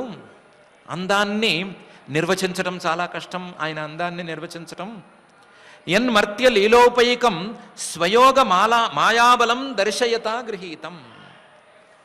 మిగతా వాళ్ళ శరీరాలు, మిగతా మానవుల యొక్క శరీరాలు కానీ, పశు పక్ష్యాదుల యొక్క శరీరాలు కానీ ఏవో ఈ పంచభూతాలు కలిస్తే తయారవుతాయి. వాళ్ళు చేసుకున్నటువంటి కర్మలకు ఫలితాలను అందుకోవటానికి రెడీ అవుతాయి అవి. కానీ ఈ శ్రీకృష్ణుడు అనేటువంటి శరీరాన్ని గ్రహించటానికి, ఈ శరీరాన్ని తెర మీదకు తీసుకురావటానికి ఇవేవి కారణాలు కావు. అవి ఆ శరీరం పరమాత్మ తన యోగ మాయా బలం చేత తెచ్చినటువంటి శరీరం. స్వయోగ మాయాబలం దర్శయత. తన యొక్క యోగం అలాగే మాయ, వీటి తాలూకు బలాన్ని, లేదా యోగమాయ అనేది ఒకటే అనుకుంటే, తన యోగమాయ యొక్క బలాన్ని చూపించటానికి అన్నట్లుగా తెర మీదకు తెచ్చినటువంటి శరీరం అది. కాకపోతే ఆ శరీరం మర్త్య లీలౌపైకం, మనుష్యులు చేసేటువంటి క్రియలకు తగ్గట్లుగా ఉండాలి అని నిర్ణయించుకున్నాడు. మానవులకు లీలలను చూపించటానికి వీలుగా ఉండాలి అని నిర్ణయించుకున్నాడు. కాబట్టి మానవ శరీరంగా ఉంది, అంతే. మానవ శరీరంగా ఉండటమైతే అది మానవులకు లీలలను చూపించటానికి వీలుగా పెట్టుకుంది కాబట్టి అలా ఉంది. కానీ దాని మూలం మాత్రం యోగమాయా బలం మాత్రమే. ఆ యోగమాయా బలంతో వచ్చినటువంటి ఆ శరీరం యన్మర్త్య లీలౌపయుకం స్వయోగ మాయాబలం దర్శయతా గృహీతం. ఆ శరీరంలో ఉండేటువంటి సౌభగర్ధి, సౌభాగ్యం యొక్క పరాకాష్ఠ, ఆ శరీరంలో ఉండేటువంటి సౌందర్యం యొక్క చివరి దశ, అందం అనే దాని యొక్క చివరి గీత అనేది ఎంత గొప్పదంటే విస్మాపనం, ఆశ్చర్యానికి గురి చేస్తుంది, ఆశ్చర్యాన్ని కలిగిస్తుంది. ఎంత ఆశ్చర్యాన్ని కలిగిస్తుంది అంటే విస్మాపనం స్వస్యచ. ఒకవేళ పరమాత్మే తన యొక్క ఈ శ్రీకృష్ణ శరీరాన్ని ఒకసారి అద్దంలో చూసుకుంటే ఏంటి అందమంతా ఇక్కడే పోతపోసినట్లుంది అని సందేహపడాలి, ఆశ్చర్యపడాలి. విస్మయం అనేది పరమాత్మకే తగలాలి. విస్మాపనం స్వస్యచ సౌభగర్ధే, ఆ అందాన్ని చూసి పరమాత్మే విస్మయం చెందాలి అనే స్థాయిలో ఆ సౌభాగ్యం కానీ, ఆ సంపద కానీ, ఆ అందం కానీ ఉంది. అంత పరమాత్మకే విస్మయాన్ని తెచ్చిపెట్టేటువంటి అందాన్ని ఎలా నిర్వచించాలయ్యా అంటే పరంపదం భూషణాంగం. అది సౌభాగ్యానికి పరాకాష్ఠ, పరంపదం, చివరి గీత అని అనుకున్నాం కదా. సింపుల్గా చెప్పుకోవాలి అంటే భూషణాంగం. మిగతా శరీరాలకు ఆయా భాగాల్లో ఆభరణం పెట్టకపోతే బోసిపోయినట్టుంటుంది ఆ అవయవము. చేతికి ఒక కంకణం పెట్టుకోకపోయినా, వేలికి ఉంగరం పెట్టుకోకపోయినా, మెళ్ళో దండ వేసుకోకపోయినా అంత బోసిపోయినట్లు కనిపిస్తుంది. ఆభరణంతో ఆయా పార్ట్స్కి అందం అనేది రావాలి. ఇది అందరికీ అలవాట్లో ఉన్నదే. కానీ ఈయన శరీరంలో ఉండేటువంటి ప్రతి అవయవము భూషణాంగం, అలంకారానికి అందం తెచ్చేటువంటి పాటు. ఏ అలంకారం, ఏ ఆభరణం ఏ అవయవానికి పెట్టుకున్నా సరే ఆ అవయవం ద్వారా ఆభరణానికి అందం రావాల్సిందే తప్ప ఆభరణం ద్వారా ఆయనకు అందం అనేది రాదు. ఆయన తల మీద కిరీటం పెట్టుకున్నా, చేతులకు భుజకీర్తులు పెట్టుకున్నా, కంకణాలు వేసుకున్నా, మాలలు వేసుకున్నా, సంజితాయుతులు అనుకున్నా, సిరిమువ్వ గజ్జలు అనుకున్నా, ఏమనుకున్నా సరే అవన్నీ ఆభరణానికి అందాలే కానీ ఆయనకు అందం అనేది కాదు. ఆభరణానికి ఒక కొత్త అందం వచ్చింది అన్నట్లుగానే ఆయన శరీరంలోని ప్రతి భాగమే ఉంది కానీ అంతకు తక్కువైతే లేదు అని ఉద్ధవుడు యన్మర్త్య లీలౌపైకం స్వయోగ మాయాబలం దర్శయతా గృహీతం విస్మాపనం స్వస్యచ సౌభగర్ధే పరంపదం భూషణాంగం అనే ఈ శ్లోకంలో అంటున్నాడు. ఈ విషయం నేను అనటం కాదు, ఏదో శ్రీకృష్ణుడితో ఇంతకాలం ఉన్నావు, ఆయనకి సేవకుడుగా ఉన్నావు కాబట్టి ఆయన అస్తమించిన తర్వాత కూడా ఆయన గురించి ఏదో అందంగా మాట్లాడుతున్నావు, ఆయన అందగాడు మందగాడు అని ఏదో అంటున్నావు అని నేననేది కాదు. యద్ధర్మసూనోర్బత రాజసూయే నిరీక్ష్య దృక్సస్త్యయనం త్రిలోక కార్త్స్న్యేన చాద్యేహ గతం విధాతు అర్వాక్సృతౌ కౌశలమిత్యమన్యత. ముల్లోకాలు ఒకే అభిప్రాయంతో ఒకే మాటతో ఈ విషయాన్నే ఒప్పుకున్నాయి. ప్రత్యేకించి యద్ధర్మసూనోర్బత రాజసూయే, ధర్మరాజు గారు రాజసూయ యాగం చేస్తున్నప్పుడు ఆ సందర్భంలో ఈయన్ని అగ్రతాంబూలం పుచ్చుకోవటానికి ఇన్వైట్ చేశారు. ఈయన వచ్చే ఆ సింహాసనంలో కూర్చున్నాడు. కూర్చున్నప్పుడు నిరీక్ష్య చూశారు, అందరూ చూశారు. ఎవరు చూశారు అంటే త్రిలోక, ముల్లోకాలలో ఉన్న వారందరూ చూశారు. ఈ లోకంలో ఆ సమయంలో అక్కడ ఉన్న వాళ్ళందరూ చూశారు. కింద లోకంలో ఎక్కడ ఏం జరిగినా చూడగలిగిన వాళ్ళు ఉన్నారు, వాళ్ళు చూశారు. పై లోకాలలో పాపం పెద్ద పెద్ద వాళ్ళు ఉన్నారు, వాళ్ళందరూ చూశారు. ఇలా ముల్లోకాలలో ఉన్న వాళ్ళందరూ చూశారు. చూసి ఏమనుకున్నారంటే నిరీక్ష్య దృక్స్వస్త్యయనం, చూపులకు ఒక మంచి వస్తువును చూడటం అనేది సార్థకత అని అనుకుంటే, కళ్ళతో అందమైన వస్తువును చూడాలి అనేటువంటి అభిప్రాయమే ఉన్నట్లయితే, ఆ అందమైన వస్తువులలో కల్లా చివరి స్థాయి అందమైన వస్తువు, చివరి స్థాయి మంగళమైనటువంటి వస్తువు. దృక్ స్వస్త్యయనం, దృక్కులకు నేత్రాలకు స్వస్తి మంగళాన్ని అయనం తెచ్చిపెట్టేది. అంటే కళ్ళ ద్వారా చూడవలసినటువంటి మంచి వస్తువులలో చివరి వస్తువు ఇదే అనే అభిప్రాయంతో చూశారు. నిరీక్ష్య దృక్ స్వస్త్యయనం త్రిలోక, ముల్లోకాలలో ఉండేటువంటి వాళ్ళు చూడగలిగే వాళ్ళందరూ చూశారు. చూసి ఏమనుకున్నారు, కార్త్స్న్యేన చాద్గేహ గతం విధాతు అర్వాక్సృతౌ కౌశలం ఇత్యమన్యత. బ్రహ్మగారి సృష్టిలో అందాలకి ఇదే చివరి మెట్టు అని నిర్ణయించారు. ఎందుకంటే ఎవరికి ఈయన పరమాత్మ అని తెలియదు, కేవలం అందగాడు అని మాత్రమే కంటికి కనిపిస్తున్నాడు. కాబట్టి కార్త్స్న్యేన, బ్రహ్మగారి ఈ సృష్టిలో విధాతు అర్వాక్ శృతౌ, బ్రహ్మగారు చేసినటువంటి అవాంతర సృష్టిలో, లేదా బ్రహ్మగారు చేసినటువంటి ఈ భూలోక సృష్టిలో, లేదా బ్రహ్మగారు చేసినటువంటి మానవ సృష్టిలో అర్వాక్శృతౌ కార్త్స్న్యేన చ కౌశలం అద్యేహ గతం. ఆయన యొక్క కౌశలం, ఆయన యొక్క నైపుణ్యం అనేది దీంతో ఈ రోజుకి సమాప్తమైపోయింది.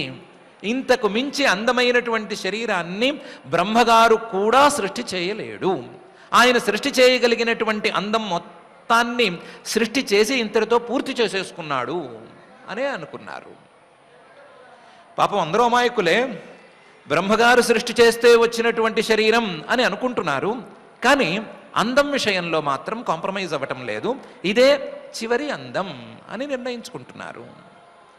యద్ధర్మసూనోర్బత రాజసూయే నిరీక్ష్య దృక్ స్వస్త్యయనం త్రిలోక కార్త్స్న్యేన చాద్గేహ గతం విధాతు అర్వాక్శృతౌ కౌశలం ఇత్యమన్యత. వాళ్ళు అనుకున్న దాంట్లో పరిపూర్ణత అనేది ఉండకపోవచ్చు, కానీ నిజం అనేది మాత్రం కొంతవరకు ఉంది. అందం యొక్క చివరి దశ అనేది ఇక్కడ కనిపించి తీరింది, అందరికీ కనిపించింది అని ఈ శ్లోకంలో ఉద్ధవుడు చెప్తున్నాడు. ఆయన అందాన్ని గురించి, ఆకారాన్ని గురించి కాదు, ఆయన చేసిన పనుల గురించి చాలా చెప్పుకోవాలి. ఆయన చేసిన పనులలో రెండు రకాల పనులు ఉన్నాయి. ఒకటి మృదువుగా ఉండేటువంటి పనులు, ఒక రకమైన పనులు. రెండోది కొంచెం కఠినంగా ఉండేటువంటి పనులు.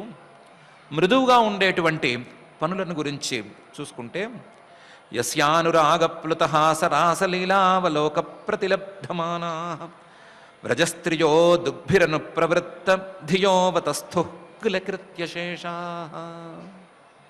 అని చెప్పుకోవచ్చు. ఆయన బృందావనంలో ఉండేటప్పుడే, మధురకి ఇంకా రానప్పుడే ఆయన నడుచుకుంటూ వెళుతున్నాడు. ఆయనకు ఎదురుకుండా కొంతమంది వ్రజస్త్రీలు, గోపస్త్రీలు వస్తున్నారు. వస్తున్నప్పుడు వాళ్ళని చూసి ఆయన ఒక చూపు చూసి ఒక నవ్వు నవ్వాడు. యస్య అనురాగప్లుత హాస, నవ్వాడు. ఆ నవ్వుని అనురాగంతో, ప్రేమతో రంగరించి నవ్వాడు. ప్రేమతో రంగరించటం కాదు, ప్రేమలో ఒక్కసారి ముంచి తీసి నవ్వాడు. అనురాగ ప్లుత హాస, అనురాగంలో ఒకసారి ఆ నవ్వుని ముంచాడు, ముంచి తీశాడు. తీయగా ఉండే పనసు తనని తేనెలో ముంచి తీసినట్లుగా తీసి నవ్వాడు. అలాగే రాస లీలావలోక, వినోదంగా ఒక క్రీగంటి చూపు చూశాడు. వినోదంగానే, పెద్దగా ఏదో అభిప్రాయంతో ఏమీ చేయలేదు, వినోదంగా ఒక్కసారి క్రీగంట చూశాడు. ఈ నవ్వు, ఈ చూపు రెండు కొంతమందికి మాత్రమే లభించాయి. కనీసం ఆ రోజు అలా వస్తున్నటువంటి వాళ్ళు, మార్గంలో ఎదురైనటువంటి వాళ్ళు, వాళ్ళకు మాత్రమే లభించాయి. ఆ లభించిన దాన్ని ఎలా చెప్పుకోవచ్చు అంటే ప్రతిలబ్ధమానాహ. వీళ్ళు ఆ వచ్చినటువంటి వ్రజస్త్రీయ, ఆ గోప స్త్రీలు ఈయనతో గౌరవాన్ని పొందారు అని చెప్పుకోవచ్చు. వాళ్ళకి మాత్రమే దక్కినటువంటి గౌరవం, మిగతా ఎవరికి ఆ గౌరవం లేదు. ఎవరికి ఈరోజు నవ్వినట్లుగా, ప్రత్యేకించి ఈ దశలో ఇప్పుడు మనం చెప్పుకునేటువంటి సంఘటనలో నవ్వినట్లుగా నవ్వు ఇంకెవరికి ఇవ్వలేదు. వీళ్లకు ఇచ్చినటువంటి ఈ చూపును మరెవరికి ఇవ్వలేదు. వీళ్లకు మాత్రమే ఈ గౌరవాన్ని దయచేశాడు. అనురాగప్లుత హాస రాస లీలావలోక ప్రతిలబ్ధమానా. వ్రజస్త్రియ ఇలాంటి నవ్వు, చూపు రెండు పొందిన తరువాత దృగ్భిరనుప్రవృత్త ధియ అవతస్థు. వాళ్ళేం చేశారు అంటే, ఏం చేశారు కాదు, ఏం చేయకుండా నిశ్చేష్టులై నిలబడిపోయారు. ఈయన చూసిన చూపుకి, ఈయన నవ్విన నవ్వుకి ఒకసారి స్టాచ్యూ అని చెప్పినట్లుగా అలా నిలబడిపోయారు. నిలబడిపోయారు కానీ దృగ్భిరనుప్రవృత్త ధియ, చూపులతో మాత్రం ఆ శ్రీకృష్ణుణ్ణే వెంటాడారు. ఆయన ఎటువైపు వెళితే అటువైపు చూపుల్ని మాత్రం పంపించారు. ధియ బుద్ధుల్ని కూడా, తమకుండేటువంటి మనసులు ఇవన్నీ కూడా అటువైపుకే వెళ్ళేటట్లు చేశారు. కానీ కృత్యశేషాః, తాము చేస్తున్న పనిని అక్కడికక్కడ వదిలేశారు అనే విషయాన్ని మాత్రం గుర్తించలేదు. వాళ్ళు చేస్తున్న పనులని అప్పటికప్పుడు ఆ క్షణాన విడిచిపెట్టేసుకుని వాళ్ళ చూపులతోనూ వాళ్ళ మనసులతోనూ కృష్ణుణ్ణే వెంటాడారు. అలా వెంటాడే స్థాయిలో ఒక చిన్న చూపు, చిన్న నవ్వు ఆయనదుంది. ఇంకా మిగతా అందము, మిగతా చూపులు, మిగతా నవ్వులు, మాటలు, లీలా సరస సల్లాపాలు ఇవన్నీ జరిగితే ఏమవుతుంది అని చెప్పడం ఎవరి తరమూ కాదు. ఆయన మృదువైన పనులు చేస్తే ఈ రేంజ్లో ఉంటుంది అని ఉద్ధవుడు అంటున్నాడు. యస్యానురాగప్లుత హాస రాస లీలావలోక ప్రతిలబ్ధమానాః వ్రజస్త్రియో దృగ్భిరనుప్రవృత్త ధియ అవతస్థు కిల కృత్య శేషాః. పనులేం జరగవు ఇంకాను. ఆయన చూస్తే పనులు ఆగిపోవలసిందే. ఆయన అనుకుని గనక చూస్తే మనసులో ఇంకేమీ ఉండకుండా కేవలం ఆ శ్రీకృష్ణుడి యొక్క రూపం ఒక్కటే నిలబడిపోవలసిందే. ఆ స్థాయిలో అనుగ్రహించగలిగిన శక్తి ఆయనకు ఉంది. ఇది మృదువైన వ్యవహారాలకు సంబంధించింది. అయితే కఠినమైన వ్యవహారాలని ఎలా చేశాడు అంటే, స్వశాంతరూపేష్వితరైస్వరూపై అభ్యర్థ్యమానేష్వనుకంపితాత్మా పరావరేశో మహదంశయుక్త హి అజోపి జాతో భగవాన్ యథా అగ్ని. ఆయన కఠినమైన పనులు చేయదలుచుకుంటే మాత్రం అగ్గిలాగా మొత్తం భస్మం చేసేసాడు, ఏం మిగల్చలేదు. అయితే ఎప్పుడు చేశాడు అంటే, స్వశాంతరూపేషు ఇతరైస్వరూపైరభ్యర్థ్యమానేషు. ఈ జగత్తు మొత్తం ఆయన యొక్క స్వరూపమే అని అనుకోవచ్చు. ఆయన చేసిన సృష్టి, ఆయన సృష్టిలో భాగమే. కానీ ఈ జగత్తు రెండుగా, ఈ ప్రపంచం రెండుగా విడిపడిపోయింది. శాంత రూపాలు, అశాంత రూపాలు అని రెండు రకాలుగా విడిపడిపోయింది. మేము పరమాత్మ తాలూకు ఈ సృష్టిలో ఉన్నాము, పరమాత్మను అందుకోవటమే మా యొక్క లక్ష్యం అని అనుకుని శాంతంగా సాధన చేసుకునే వర్గం ఒకటి. ఇలాంటి భావన లేకుండా అశాంతంగా, క్రూరంగా ఏదో ఈ ప్రపంచం మీద ఆధిపత్యం సాధించాలనో లేదా మరికొన్ని తొక్కేయాలనో ఎక్కేయాలనో ఏమో కారణంతో అశాంతంగా క్రియలను మొదలుపెట్టినటువంటి వర్గం మరొకటి అని రెండు వర్గాలుగా చీలిపోయినాయి. అందులో ఈ అశాంత వర్గం శాంతంగా ఉండేటువంటి వాళ్ళ మీద ఎక్కి తొక్కటం అనేది మొదలుపెట్టింది.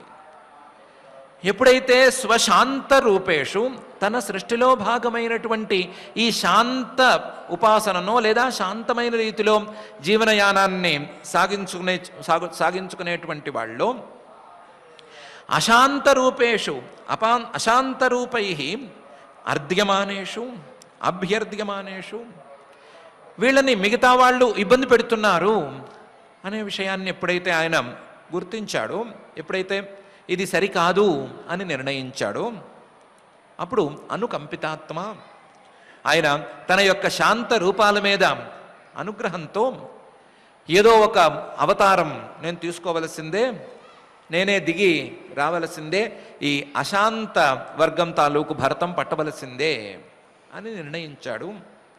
అశాంతరూపేష్ స్వశాంతరూపేష్వితరై స్వరూపై అభ్యర్థ్యమానేషు అనుకంపితాత్మ పరావరేశ, ఈ లోకంలో ఉండేటువంటి వాళ్ళందరికంటే గొప్పవాడైనటువంటి ఆ పరమాత్మ మహదంశయుక్త, ప్రధానము మహత్తత్వము అనేటువంటి తన యొక్క అంశాలన్నిటినీ ఒక్కసారి తీసుకుని మహదంశయుక్త, అజోపి తనకు జన్మ లేకపోయినప్పటికీ జాతో భగవాన్ పుట్టాడు.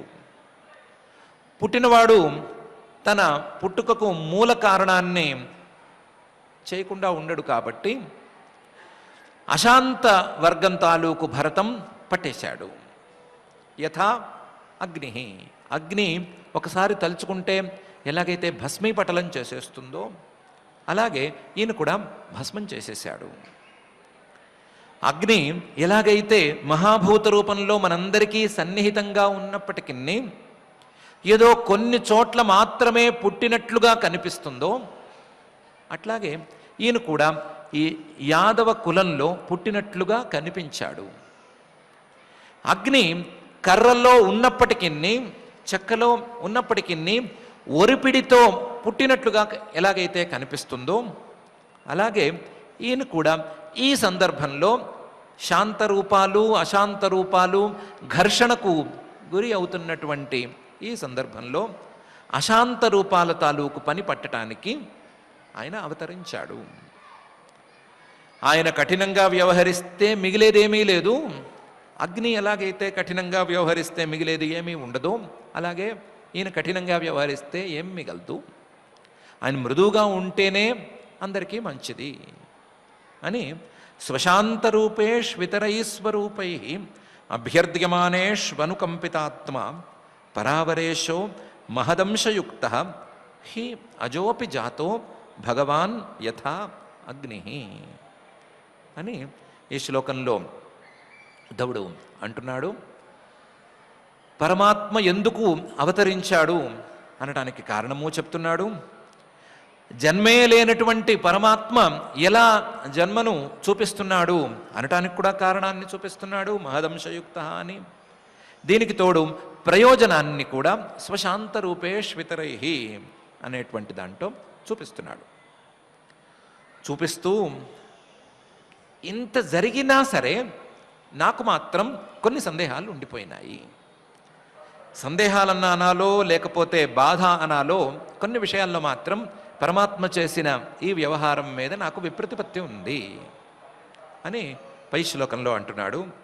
మాంఖేదయత్యేతదజస్య జన్మ విడంబనం యద్వసుదేవ గేహే వ్రజే చ వాసో అరిభయాదేవ స్వయం పురాత్ వ్యవాత్సీత్ యదనంత వీర్య అని.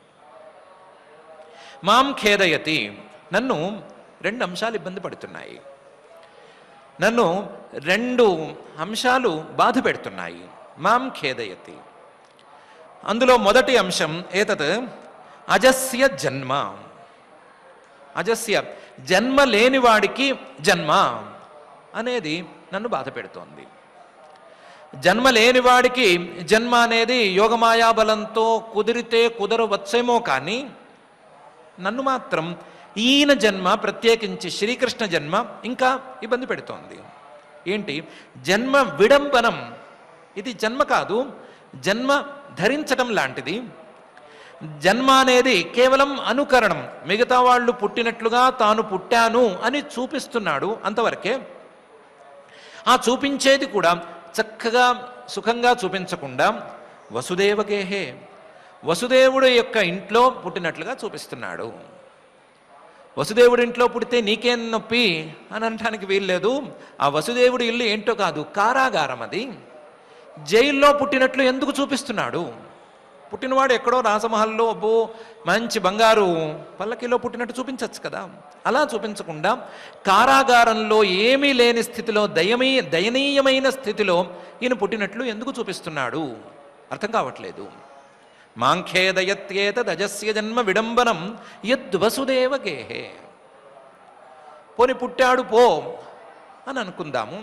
పుట్టినవాడు ఎక్కడో చోట పుట్టాడు, ఇక్కడ పుడితేనేమి అక్కడ పుడితేనేమి, ఆయనకేమీ లెక్కలేదు, ఆయనకి సంపదలు ఇవేమీ లెక్కలేవు, ఎక్కడ తోస్తే అక్కడ పుడతాడు, ఎక్కడ అనుకుంటే అక్కడ పుట్టినట్టు కనిపిస్తాడు అంతే అని అనుకుందామా అంటే రెండోది రెడీగానే ఉంది. రెండో బాధ సిద్ధంగా ఉంది.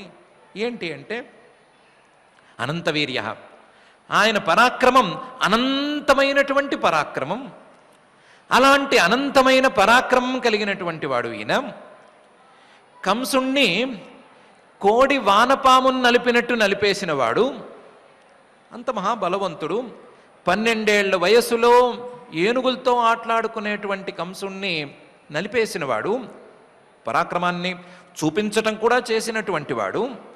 కానీ వ్రజేచవాస హరిభయాదివం వెళ్ళి గొల్లపల్లిలో దాక్కున్నాడు, గోపాలకుల మధ్య దాక్కున్నాడు. దాక్కోవడం ఎలా దాక్కున్నాడు? హరిభయాదివం, శత్రువులు నన్ను ఏదో చేసేస్తారు అన్నట్లుగా, వాళ్ళ వల్ల భయం పొంచి ఉంది అన్నట్లుగా భయపడ్డట్లుగా దాక్కున్నాడు. హరిభయాత్ ఇవ వ్రజేచవాస హరిభయాదివ స్వయం పురాద్వ్యవాత్సీత్. తానే తన తండ్రికి చెప్పి ఇక్కడి నుంచి మార్చి అక్కడికి నన్ను చేర్చు అని చెప్పి ఉన్న చోటు నుంచి మారి ఎక్కడికో వెళ్ళి దాక్కున్నట్లుగా చూపించాడు. యదనంతవీర్య, ఈయన యొక్క పరాక్రమమేమో అనంతము అని తెలుస్తూనే ఉంది. ఇంత అనంత వీర్యుడైనటువంటి వాడు శత్రువుకి ఎందుకు భయపడ్డాడు? భయపడ్డట్టు ఎందుకు చూపించాడు? ఆ భయపడ్డవాడు ఆ భయపడ్డానికి తగినట్లుగా ఎక్కడికో వెళ్ళి ఎందుకు దాక్కున్నాడు? ఆ దాక్కోవటం ఎక్కడో ఏ రాజమందిరంలోనో దాక్కోకుండా వెళ్ళి గొల్లవాళ్ల మధ్య ఎందుకు దాక్కున్నాడు తెలియట్లేదు. ఇంకా ఈ ఆలోచన సాగగా సాగగా సమాధానం రాక ఇబ్బంది పడవలసి వస్తోంది అని ఉద్ధవుడు ఈ శ్లోకంలో అంటున్నాడు. మాంఖేదయత్యేతదజస్య జన్మ విడంబనం యద్వసుదేవ గేహే వ్రజేచవాసో రిభయాదేవ స్వయం పురాద్వ్యవాత్సీత్ యదనంతవీర్య అనేటువంటి శ్లోకంలో ఉద్ధవుడు ఇంకా చాలా చెప్పబోతున్నాడు. అవన్నీ మనం ఎలాగూ వింటాము, శ్రద్ధగా కూడా వింటాము. ఎందుకంటే ఉద్ధవుడు పాపం ఇప్పటికింకా తత్వమని, పరమాత్మ తత్వమని అవని ఇవని ఇంకా మొదలు పెట్టలేదు. ఆయన కేవలం శ్రీకృష్ణుడు, అందము వీటి గురించే మాట్లాడుతున్నాడు కాబట్టి ఆనందంగానే వినేందుకు అవకాశం ఉంది. కానీ ఉద్ధవుడు యొక్క స్థితిని సాధించవలసినటువంటి అవసరం కూడా ఉంది. ఉద్ధవుడు ఎలాగైతే ఆ శ్రీకృష్ణ పాదార విందాలను స్మరించుకుని నోట మాట రాక ఒళ్ళంతా పులకరించిపోయి ఉండగా కళ్ళలోంచి ఆనంద బాష్పాలను రాలుస్తూ భక్తి అనేటువంటి సాగరంలో, పరమాత్మ స్నేహం అనేటువంటి అమృతంలో మునిగిపోయి ఉన్నాడో అలాంటి స్థితిని మనం కూడా సాధించవలసి ఉంది. అలాంటి స్థితిని సాధించడానికి అడ్డంగా ఉండేటువంటి మిగతా విషయ వ్యామోహాలు తొలగిపోయి ఆ విషయ వ్యామోహాలకు మూలమైనటువంటి విషయ సౌందర్య జ్ఞానం, విషయాలు చాలా అందమైనవి అనేటువంటి జ్ఞానం మనలో తొలగిపోవలసిన అవసరమే ఉంది. ఆ విషయాలన్నిటికంటే కూడా పరమాత్మ యొక్క సగుణ రూపమో లేకపోతే నిర్గుణ రూపమో ఇదే నిజమైన అందమైనది, ఇదే స్వస్త్యయనం అనేటువంటి భావం కూడా మనసులో నెలకొనవలసి ఉన్నది. మొత్తం వెరసి చూసుకుంటే మన మనస్సు అనేటువంటి విత్తనాన్ని ఆ పరమాత్మలో నాటుకోవలసినటువంటి అవసరమైతే ఉన్నది. అలాంటి అవసరాన్ని గుర్తించుకుంటూ మనం కూడా ఎప్పటికైనా మన మనస్సుని ఆ పరమాత్మలో నాటాలి, మన మనసులోంచి ఆ భక్తి అనేటువంటి మొలక రావాలి. వచ్చినటువంటి ఆ మొలక జ్ఞాన వృక్షంగా మారాలి. ఆ జ్ఞాన వృక్షం పరమాత్మ యొక్క తత్వాన్ని మనకు తెలియజేసేదిగా ఉండాలి, అమృత ఫలాన్ని మనకు అందించాలి అని ఆ జగజ్జన్మ స్థితి లయ కారణమైనటువంటి శ్రీనివాస పరమాత్మని భక్తిగా ప్రార్థించుకుందాం. ఆ ప్రార్థనతో కొంచెమే ఆలస్యమైంది, ఎక్కువేం అవ్వలేదు కాబట్టి పారాయణ కార్యక్రమాన్ని శ్రద్ధగా ప్రారంభించుకుందాం. ఓం నమో వెంకటేశాయ. ఆచార్యులు చెప్పినటువంటి ఉద్ధవ స్థితి, అదేవిధంగా ఆ ఉద్ధవుడు చెబుతున్నటువంటి శ్రీకృష్ణ పరమాత్మ యొక్క గుణవైభవాన్ని స్మరించుకుంటూ శ్రద్ధగా మనం తృతీయ స్కంధంలోని ద్వితీయాధ్యాయంలోని శ్లోకాలు పారాయణ చేసుకుందాం. అథ శ్రీమద్భాగవతే పారమహంస్యాం సంహితాయాం తృతీయ స్కంధే ద్వితీయోధ్యాయః శ్రీశుక ఉవాచ ఇతి భాగవతః పృష్టః క్షత్రావార్తాం ప్రియాశ్రయాం ప్రతివక్తుం న చోత్సేహ ఔత్కంఠ్యాత్ స్మారితేశ్వరః యః పంచహాయనో మాత్ర ప్రాతరాశాయ యాచితః తన్నైచ్ఛద్రచయన్యస్య సపర్యాం బాలలీలయా సకథం సేవయా తస్య కాలేన జరసంగతః పృష్టో వార్తాం ప్రతిబ్రూయాత్ భర్తుః పాదావనుస్మరన్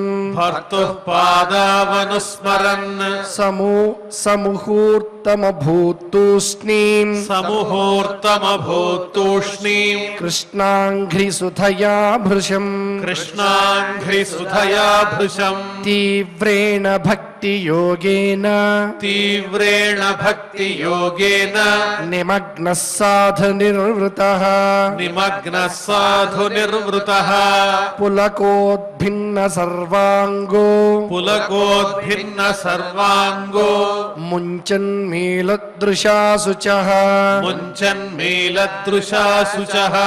పూర్ణార్థో లక్షితస్తేన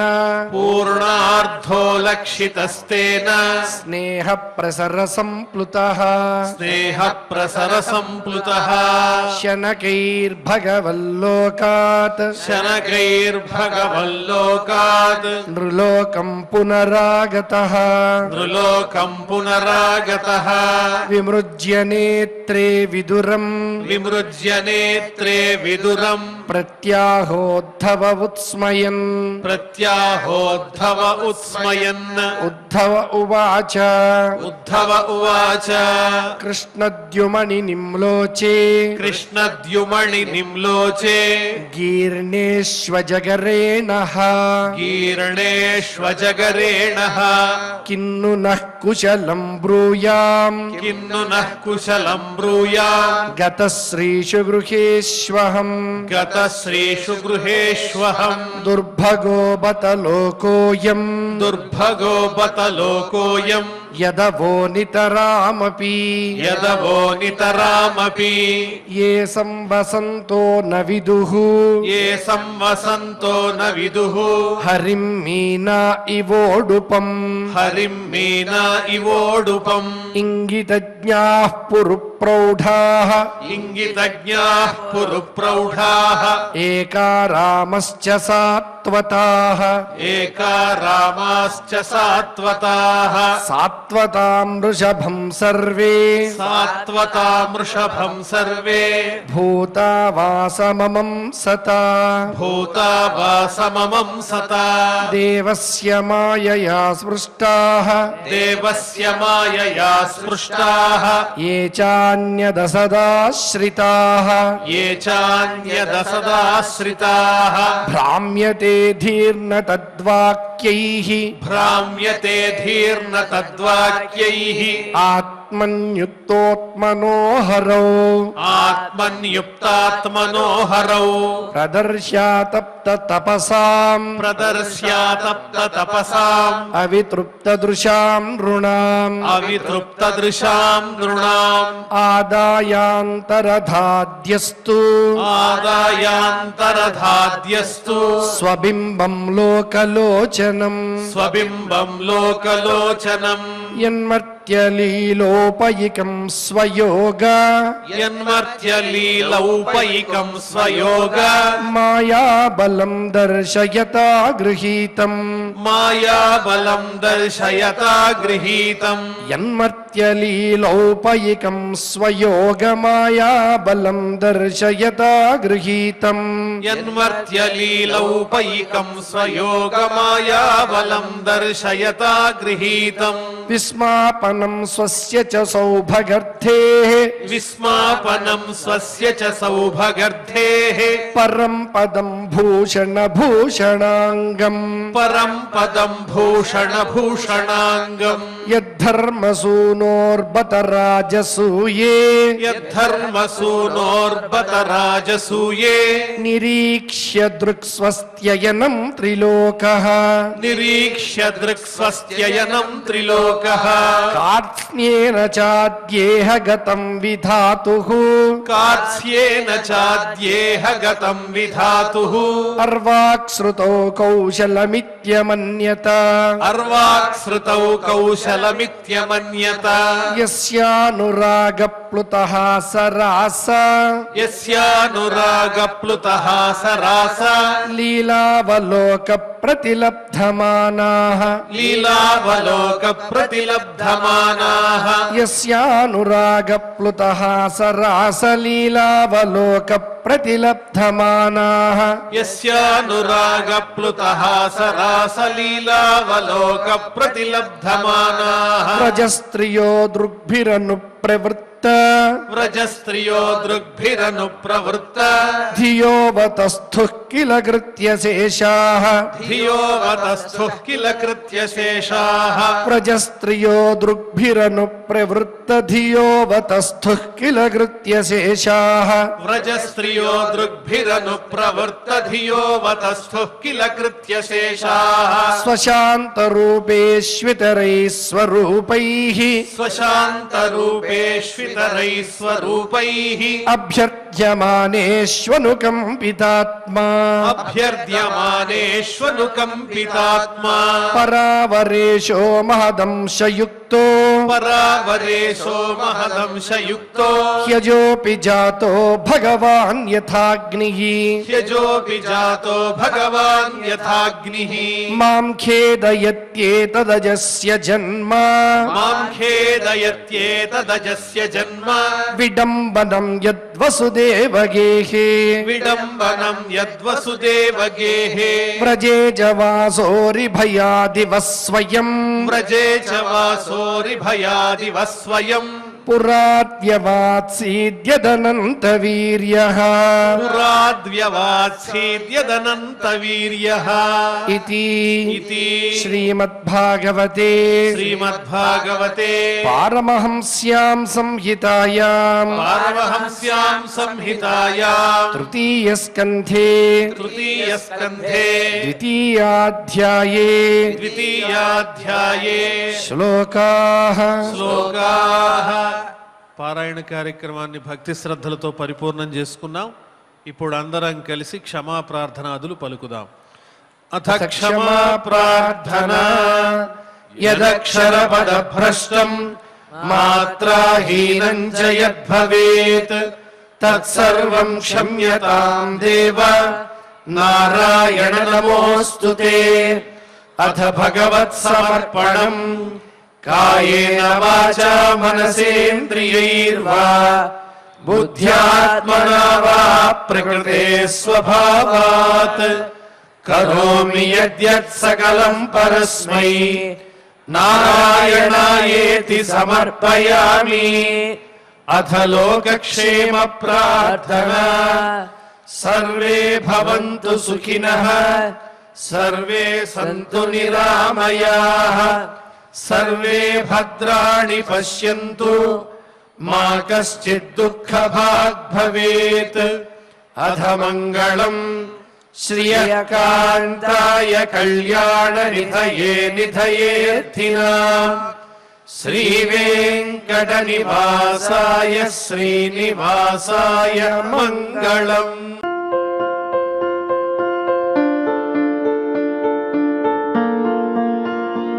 సంస్కృతి సంప్రదాయం ప్రేమ ఆప్యాయత రాజసం ఉట్టిపడే వేడుకలకు అనువైన ప్రదేశం ఎంఎల్ఎన్ కన్వెన్షన్ హాల్.